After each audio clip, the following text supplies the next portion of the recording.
Just when you thought the Jussie Smollett story was over, in come the two bodybuilder brothers who beat the crap out of Jussie that fateful night. They're filing a lawsuit against two of Jussie's lawyers for defamation. Those lawyers, Mark Garagos and Tina Glandian, shot back, "At first we thought this comical legal document was a parody. Instead, this so-called lawsuit by the brothers is more of their lawyer-driven nonsense, and a desperate attempt for them to stay relevant and further profit from an attack they admit they perpetrated.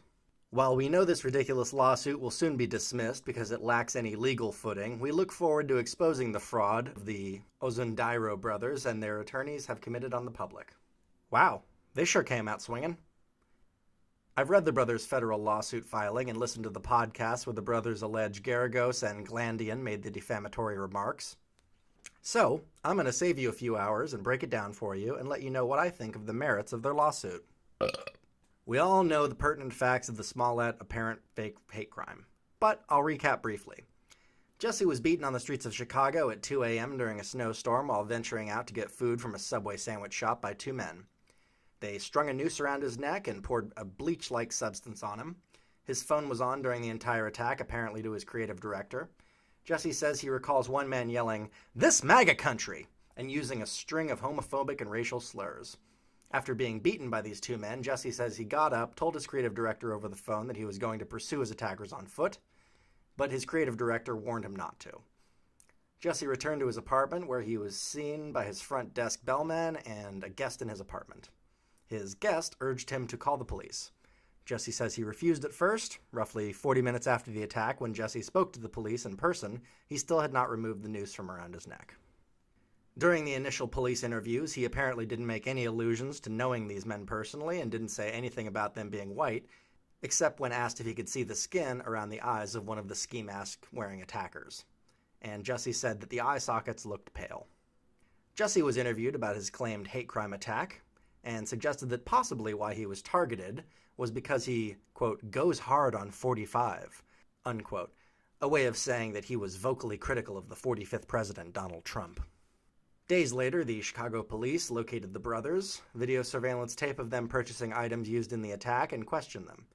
Shortly thereafter, the police released the two brothers because they had stated that the attack was conceived by Jussie himself, and they were paid to beat him up. They provided a check from Jussie, which is inconclusive as evidence since one of them was on Jussie's payroll as a personal trainer. Before Jussie was charged and faced a trial, Kim Foxx, a state attorney general, recused herself from the case because she had organized a call between Michelle Obama and some of Jussie's family. Judge Stephen Watkins then dropped all 16 charges against Smollett in exchange for $10,000 out of his $100,000 total bail and 18 hours of community service. The judge also sealed his records in this case, meaning they could not be viewed by anyone without a court order. The Chicago Sun-Times reported on April 2nd that a different judge in Cook County could rule as soon as May on whether to unseal the case files. Jussie is still under investigation by the FBI to determine if he sent himself a threatening letter filled with crushed-up aspirin days before he was attacked, quote-unquote.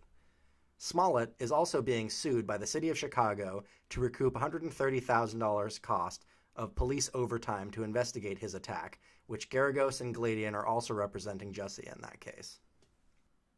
Jussie, to this day, still adamantly maintains his innocence, as do his lawyers, even though they are under no legal obligation to continue representing Jussie.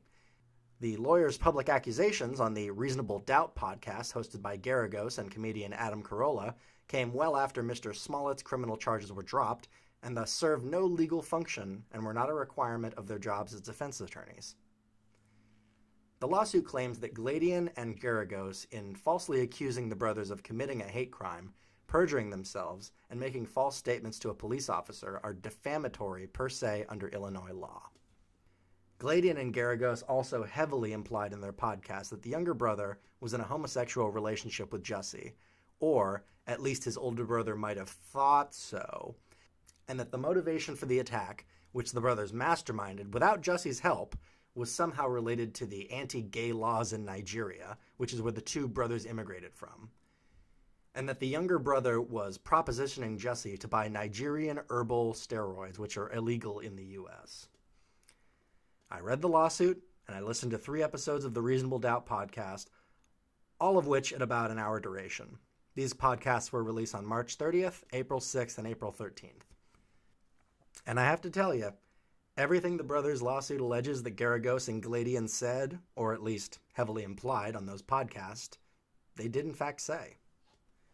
The only firm claims made by the lawyers in the podcasts that weren't preempted as being theories were, number one, that the younger brother had spent the night at Jussie's apartment, and number two, that the younger brother had texted Jussie telling him he could hook him up with illegal steroids. If Garagos and Gladian go to trial and they can't back up those claims with evidence, they're boned.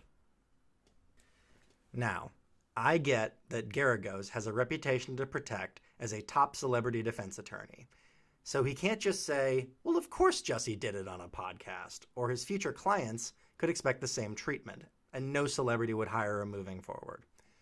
Unfortunately, in order for them to talk about the case and not sound like fucking morons, they have to throw out alternative theories. And in doing so, they are inherently defaming the Nigerian brothers. Lastly, let's go over some of the glaring holes in Jussie and his lawyers' stories/theories about what really happened. Firstly, can you imagine any other high-profile case where lawyers publicly speculate that two black men would wear whiteface? And if that wasn't gross enough, despite Jussie never coming close to intimating that either brother was in a sexual relationship with him, his lawyers float the idea and impugn the brothers as being possibly violently homophobic merely for being from Nigeria. This is despite the fact that the brothers had worked for and hung out with Jussie numerous times, and there's no way in hell they didn't realize he was gay as a $3 bill.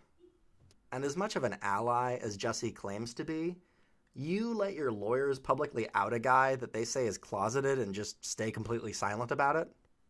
I could go on and on about all the little holes in any theory other than the obvious one that Jussie wanted to make waves as an activist for gays and blacks and against Trump and concocted a fake hate crime. But the easiest way to do this, really the only question you need to ask yourself is, cui bono? Who benefits? If it was a serious attack, why wasn't Jussie more tore up by these giant dudes? Why did the attack only last about 40 seconds, which is what his lawyer Gladian said? If the attack was motivated by the older brother bashing a gay guy who was getting too friendly with his younger brother, why wear a ski mask and not tell him who you are? Why attack your boss at all for that matter when he's helping you get work as an actor and paying you to train him? Is it supposed to just be a coincidence that Jussie got a threatening letter a few days before the attack, or are we supposed to believe the brothers sent that letter as well? And why would the brothers yell out, "This is MAGA country"? Or was this a lie told by Smollett? Or did he misremember something so weird and specific for 2 a.m. in downtown Chicago?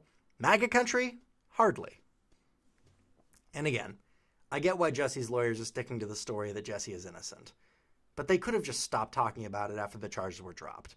They could have told him to pay the city of Chicago rather than fighting the lawsuit, and directed him to tell the FBI that he sent the letter to himself.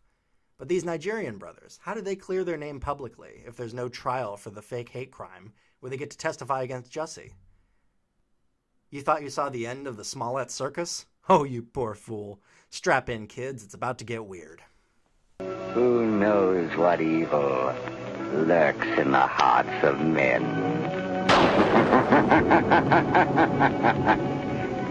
The Shadow knows. Hi guys, Media Shadow here. I'm trying to grow the channel and hopefully get more than one video out a week. So if you like what you've seen, please give me a like, subscribe, share, or drop me some coin on Patreon. I've left a link in the description of the video. Thanks!